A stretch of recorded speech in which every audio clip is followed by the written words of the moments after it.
Yeah, welcome back, people. We're going to have to rattle through the final 20 minutes here because we've got loads to fit in. During the show today, we've brought you live pictures of the protest scenes in Paris. Protest riots, really, wasn't it? Where the discontent was rising following a shooting there earlier today. A mass shooting. 3 people died, at least 4 injured, 2 critically. 69-year-old man arrested. He's believed to have a previous conviction for a racially aggravated attack. It's been reported that the Kurdish demonstrators who were clashing with police were doing so to demand justice after that deadly shooting. 3 people died. They said the police had not done enough to protect them. And those clashes, which you're seeing pictures of, or just saw pictures of anyway, got particularly violent. I'm joined now by Charles-Henri Gallois, who is political commentator and leader of France's Generation Frexit group. Thank you very much, Charles. Look, the protesters there initially saying that not enough was being done to protect them from a racist attack. Your views?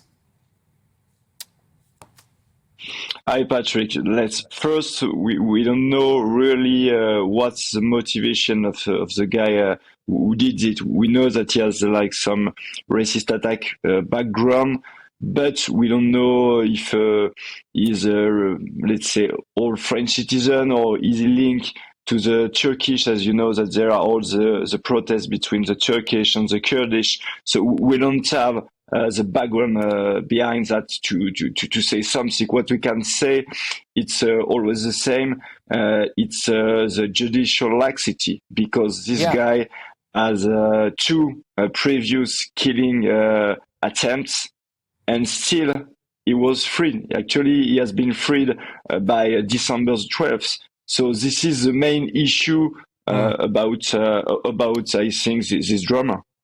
Yeah, about security. And what's important to mention as well is a lot of people are saying online that this is a far-right terror attack. This is yet to be confirmed. And one thing that we had earlier on, our security editor, Mark White, was saying that there was concern amongst the Kurdish community that this was a dispute between Turkish people and Kurdish people. We'll have to wait and see exactly how this pans out, but important not to jump to conclusions there. But one thing, what do you make of the reaction from the local Kurdish population there? We witnessed some pretty terrifying scenes, riots with the French police. I mean, it's quite disturbing because the French police has acted quite quickly. Actually, they were there just after the shooting. They have immobilized the killer. Everything was quite quick and well managed. Then I don't know what could happen during the process to have that kind of riots. Because I mean, the enemy is the guy who did it. As you said, we don't know if it's far right activist, if he's linked to the Turkish. At that point, we don't know. But let's say it's not the French police that committed this murder. So it's quite disturbing to see that kind of riot. And let me say something: if it's linked to Turkish, it is also the issue of mass migration, because when you have mass migration, you tend to bring all the conflicts, international conflicts at home, because you will have the conflict between Israel and Palestine, you will have the conflict between Kurdish and Turkish, you will have all the conflict on the world in your home. So that may be a problem as well, even as we say, we don't know so far the profile of the guy. Charles, what are race relations like in Paris and in France at the moment?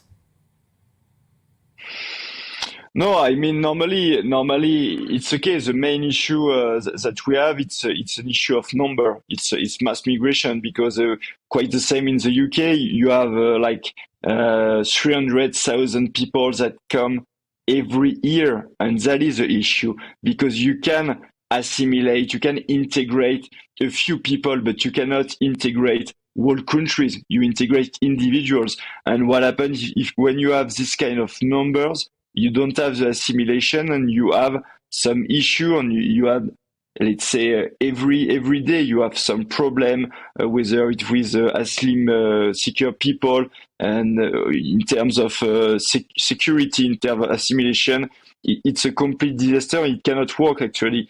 I mean, we should reduce the immigration flows. The issue that we have is unlike the UK, we are in the EU, and in the EU, the legal migration, let's say, is handled by the EU, and illegal immigration.